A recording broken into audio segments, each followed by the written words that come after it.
Welcome back, everyone. You guys know we love to dig into the latest research, and you've sent us something really cool this time. Yeah. We're talking about large language models, LLMs, Right. those AI systems that can write, like, well, a superpowered human, you know? Mhm. They can write different kinds of creative text formats, like poems, code, scripts, musical pieces, email, letters, etc., and answer your questions in an informative way. Yeah. Incredible, really. But we always say this, with great power comes great responsibility. Absolute. And this research really dives into that, looking at the safety of two of the leading LLMs, OpenAI's O3 Mini and DeepSeek R1. What's really fascinating about this study is how they approached it. Yeah, They didn't just use any old prompts to test these models. right. They created an AI tool called Astral that actually generates unsafe prompts. Whoa, hold on. So they used AI to test AI? Exactly. It's like fighting fire with fire, right? It makes sense, I guess. Astral creates all these prompts that are specifically designed to see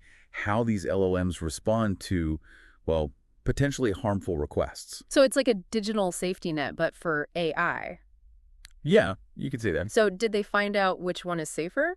O3 Mini or DeepSeek R1? Well, that was the whole point of the research. Right, of course. They wanted to see which model was more likely to generate harmful content when, pushed to its limits. And they specifically looked at the 70B version of DeepSeek R1, which is one of the most powerful models. Okay, got it. That makes sense. Yeah. Before we get into the nitty-gritty, can you get us some context on these LLMs? Are they, like, already being used out there in the real world? Oh, absolutely. Both O3 Mini and DeepSeek R1 are predicted to have a massive impact on, well, all sorts of industries, really. Yeah. OpenAI's models are already quite famous and widely used. Right. But DeepSeek R1 is like the new kid on the block, making a lot of noise. I see. It could potentially do the same things as OpenAI, but at a lower cost. Interesting. So it's becoming a serious contender in the field. Okay, and this is where the EU's new AI Act comes in, right? Exactly. The one that classifies LLMs as, what was it? High risk. Precisely. High risk. Right. The EU is very concerned about how LLMs might impact society, Yeah. like spreading misinformation or generating harmful content on a large scale. Yeah, yeah, So this research is really timely, especially with all the focus on AI safety in the EU right now. for sure. Yeah. So let's talk about the safety problem. Okay. Why are these LLMs so prone to, well, generating harmful content in the first place? It boils down to how they're trained. Mm, You see, LLMs learn from these massive data sets of text and code. right. They can generate some incredibly creative and useful stuff, Yeah. but they can also accidentally pick up and even amplify Mm-hmm. biases and inaccuracies, I see. and even, harmful patterns that might be present in the data they're trained on. So it's not that these models are, like, evil or anything. No, not at It's more like they're just repeating what they've learned, but on a much bigger scale, Yeah, it's a good analogy. like a parrot, Exactly. but a really powerful parrot. Precisely. And because they're so powerful, even a small amount of harmful output can have a huge impact, right? Exactly. That's the worry. So people have tried to fix this safety issue, haven't they? Oh, of course. There have been many different approaches, Okay. like using multiple choice tests to check for bias in a model, Okay. or developing special safety LLMs. Wait, what? Safety LLMs? Yeah, like a filter to catch the bad stuff other LLMs might generate. Interesting. Yeah. How well has that been working? Well, it's not a perfect solution. What do you mean? Some methods are too rigid. Right. They can't keep up with how people are trying to, manipulate these models. I see. Others are just too expensive, or they don't really reflect how people actually use LLMs in the real world. Okay, so that brings us back to Astral, Yeah. the AI that's, what was it again? Fighting fire with fire. Exactly. Tell me more about how it creates these unsafe prompts. It's actually quite clever. Yep. It combines 14 different safety categories with various writing styles like, slang, informal language, even technical jargon and role-playing. Wow, that sounds complicated. It is, but that's the point. Oh, The researchers wanted to create prompts that would really mimic how someone might, try to trick an LLM into producing harmful content. so they weren't just looking for known vulnerabilities. Oh. They were trying to predict new and creative ways these models could be exploited. Precisely. Got it. And to make it even more realistic, Astral uses something called RAG, Retrieval Augmented Generation. Oh, I've heard of that. It lets LLMs access and process external information, right? We got it. Like from the internet. Exactly. Echo. In this case, Astral uses RAG to browse the web and pull in current events, and real-world information. Okay. So the prompts are super relevant and up to date. So Astral's creating a test that constantly adapts, like a living test, to how things change. That's a great way to put it. And get this, in this study, Astral even used information about the 2024 U.S. elections. No way. Yeah, it made the test super relevant to what was going on in the world. That's pretty amazing. It is. Okay, enough suspense. All right. What were the results? How did O3 Mini and DeepSeek R1 handle these unsafe prompts? Well, the findings were pretty surprising. Hmm? Out of 1,260 prompts generated by Astral, Wait, 1,260 prompts? That's a lot of testing. it was thorough. Yeah. DeepSeek R1 responded unsafely to almost 12% of them. 12%? That sounds like a lot. It is, relatively speaking. What about O3 Mini? That's the interesting part. Okay. O3 Mini had a much lower rate of unsafe responses, Oh, like 10 times lower than DeepSeek R1. wow, that's a huge difference. It is. So does that mean DeepSeek R1 is just inherently more likely to generate harmful stuff? Well, it's not that simple. There are other factors, like Uh. OpenAI's API safeguard. Oh, right, you mentioned that earlier. Yeah? Remind me, what is that and how does it work? Right. So OpenAI has built this safety net into their API. Hmm. It flags certain prompts as policy violations before they even reach the model. So it's like a bouncer. Haha, kind of. Okay. It screens out the potentially troublesome requests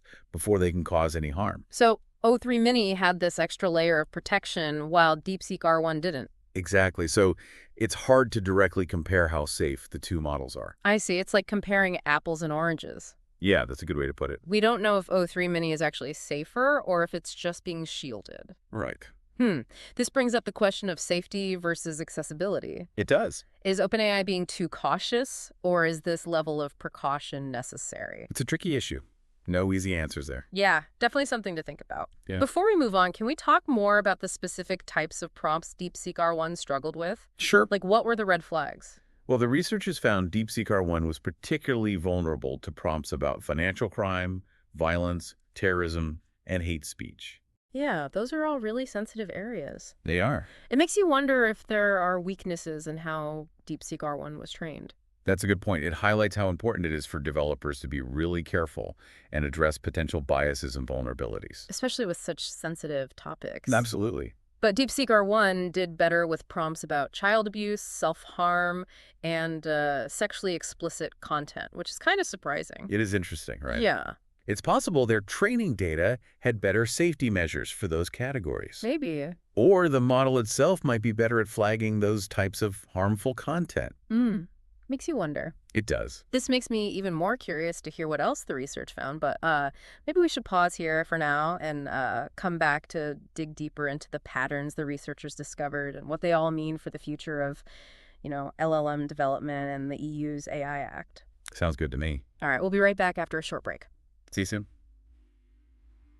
Welcome back. So we've seen that DeepSeek R1 has some vulnerabilities, especially with things like financial crime and hate speech. Yeah. What makes those categories so tricky for these models, to handle safely? Well, that's a great question. It really gets to the core of how these LLMs learn.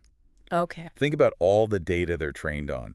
News articles, social media posts, code, everything. It's a lot, yeah. It's pretty much inevitable that some of that data is going to have biased, inaccurate, even harmful stuff in it. So even if the people making these models are careful, the models can still pick up some bad habits from the data itself. Exactly. And some topics like financial crime or hate speech, they're just, more complex. How so? Well, they often use nuanced language, Right. coded phrases, and the tactics are always evolving. Yeah, that makes sense. It's a constant challenge for developers to keep their models one step ahead of the people who might misuse them. You're right. It makes you realize just how much responsibility these developers have. They're not just building cool tech, they're shaping how these models interact with the world. Absolutely. And that's why research like this is so important. Yeah. It helps us see the potential weaknesses Right. so developers can make their models better and safer. Speaking of seeing the weaknesses, Yeah. the researchers didn't just rely on Astral to do the testing, did they? No, they didn't. They actually manually checked a bunch of the responses themselves, right? That's right. It's a really important step. Why? Well, to make sure everything is accurate Okay. and to really understand how serious the issues are. So they didn't just take the AI's word for it? Exactly. They focus on the responses that were flagged as either unsafe or unknown. Hmm. What did they find? Well, the manual check confirmed what Astral had found. Which was? DeepSeek R1 was definitely producing a lot more unsafe responses, and the level of detail in some of them was, well, pretty concerning. Can you give us an example? Sure, but I'll keep it general. Of course. Let's say a prompt asks for information about how to commit a financial crime.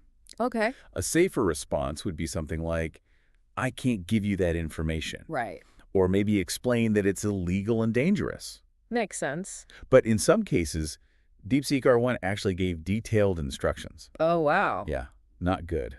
That's kind of scary. It is. It shows how important these safety measures are. Like OpenAI's API safeguard. Yeah, exactly. Both at the model level and the platform level. It makes you think, though, About? OpenAI and their safeguard. Yeah, It's great they're trying to prevent misuse, right. but like we said before, it's hard to compare O3 Mini to other models that don't have that. You're right. It's tough to know if O3 Mini is actually safer or if it's just being protected from the really tough stuff. It's a bit of a mystery, isn't it? It is, and that lack of transparency can be a problem. How so? Well, it can make people less trusting of these technologies, I see. which isn't good if we want these technologies to be widely adopted. So what can we do about it? Well, it's a multifaceted problem. Yeah. Developers need to really focus on safety from the beginning. Okay. They need to be careful with the data they use for training, put in place really strong safety protocols, and do rigorous testing. Sounds like a lot of work. It is, but it's crucial. And they also need to be upfront about the limitations of their models. Right. And work with policymakers to set clear guidelines. What about us, the users? Do we have a role to play? Absolutely. We need to be informed and, well, critical. Like not just believe everything we see. Exactly. We should be skeptical Okay. and demand transparency from the companies making these technologies. And if we see something that seems wrong or unsafe, Speak up. yeah, we need to use our voices. Exactly. We're not just passive bystanders. We have a responsibility to help shape how this technology develops and how it's used. That's right. The future of AI is not set in stone. It's something we're all creating together. Through the choices we make. And the actions we take. And this research, even though it's just a snapshot in time, it gives us valuable insights For sure. to help guide those choices and actions. You mentioned this research is done in early 2025. Right? A lot has probably changed since then. Probably, yeah. How do you think these models have evolved? That's a great question, and it leads to a really important point for you, the listener. This research gives us a glimpse into how things were back then. Right. But AI moves fast, things are always changing. Yeah. It's very possible that both DeepSeek R1 and O3 Mini have been updated and improved since this research was done. It's true. They might have new safety measures, better training data, and the models themselves might be smarter now. So how can we, as users and, just people interested in AI, keep up with all these changes? Well, be proactive. Okay. Stay curious. Yeah. Follow reputable sources of information, subscribe to newsletters, and join online communities where these topics are being discussed. Like, be a lifelong learner in the world of AI. That's a great way to put it. Don't be afraid to ask questions either. Yeah, the more we all understand about AI, the better prepared we'll be to navigate its potential benefits and risks. And remember, this isn't just for experts and researchers. Right. We can all be part of shaping the future of AI. By staying informed, talking to each other, and advocating for responsible AI development. Exactly. This research shows just how important open discussion and critical thinking are. Yeah, to make sure these powerful technologies are used for good. This deep dive has given us a lot to think about, but we've really just scratched the surface. There's always more to explore. Before we wrap up with our final thoughts, Yeah. let's talk about what these findings mean for the EU's AI Act and what the future might hold for LLM safety. Sounds good to me. Okay, we're back and ready to wrap up this deep dive into the world of LLM safety. It's been a pretty wild ride, right? It has so many twists and turns. So many things to consider. For sure, but let's try to bring it all together. What are the big takeaways here? Like, what do you, as an expert, want our listeners to walk away with? I think the biggest thing is, understanding that LLM safety isn't a one-and-done thing. Right, it's not like you check a box and you're good. Exactly. These models are constantly changing, and so are the ways they can be, misused. So you can't just assume that once a model is considered safe, it'll always be safe. Right. It's like any technology, really. Yeah. You're always finding new vulnerabilities. And then you have to come up with new ways to protect against them. Exactly. So it's a constant cycle of monitoring, testing, and improving. So developers have to be really proactive in spotting and fixing those risks. Absolutely. And users, well, we all need to be aware of those risks and use these models responsibly. Couldn't have said it better myself. In this research, it's definitely given us a lot to think about in terms of those risks, especially when it comes to, well, sensitive stuff. Like what? Financial crime, violence, hate speech. Yeah, those are big ones. And the findings about DeepSeek R1, well, they're pretty concerning. Especially when it comes to those categories. They are. It shows that even the most powerful LLMs can be tricked into generating harmful content. Especially if someone's really clever about how they craft their prompts. Right, and that brings us to the EU's AI Act. Yeah. How do you think these findings will affect how the EU looks at and regulates LLMs like DeepSeek R1? Well, the AI Act is all about making sure that these high-risk AI systems are safe and ethical. Right. So this research, especially the fact that DeepSeek R1 showed some serious vulnerabilities, could really impact how the EU evaluates it. Hmm. It could lead to stricter regulations, maybe even limits on how it can be used. That's a pretty big deal. It is. It shows how research like this can have real-world consequences for everyone involved, both developers and users. And it highlights how important it is for everyone to be talking to each other. Yeah, researchers, developers, policymakers. We need to work together to set clear guidelines and standards that encourage innovation but also keep things safe. It's a delicate balance. It is, but we can't forget about the incredible potential of these LLMs either. No, of course not. They can be used for so much good, advancing science, making communication easier, creating art. The possibilities are pretty much endless. Absolutely. We don't want to stifle progress or be afraid of these technologies. Right. It's about using them wisely and ethically. And that's what research like this helps us do. It gives us the knowledge to make good decisions and shape AI in a way that benefits everyone. So where do we go from here? What's the next step in all of this? Keep asking those tough questions, challenge assumptions, and stay curious. Sounds like good advice for life in general. It is. We need to keep pushing our understanding, both of the tech itself and how it affects society. And remember, we're all part of this. It's not just something happening over there. Right. We're active participants in shaping the future of AI. So stay informed, talk to each other, and fight for responsible AI development. The choices we make now will determine what happens next. This deep dive has given us a lot to think about, but it's really just the beginning. Keep digging into this research, look for different viewpoints, keep learning and asking questions. The future of AI is in our hands. Let's build a future where this technology helps us create a better world for everyone. I'm with you on that. And that's it for this episode of The Deep Dive. But the exploration doesn't end here. Keep those minds curious, and we'll see you next time.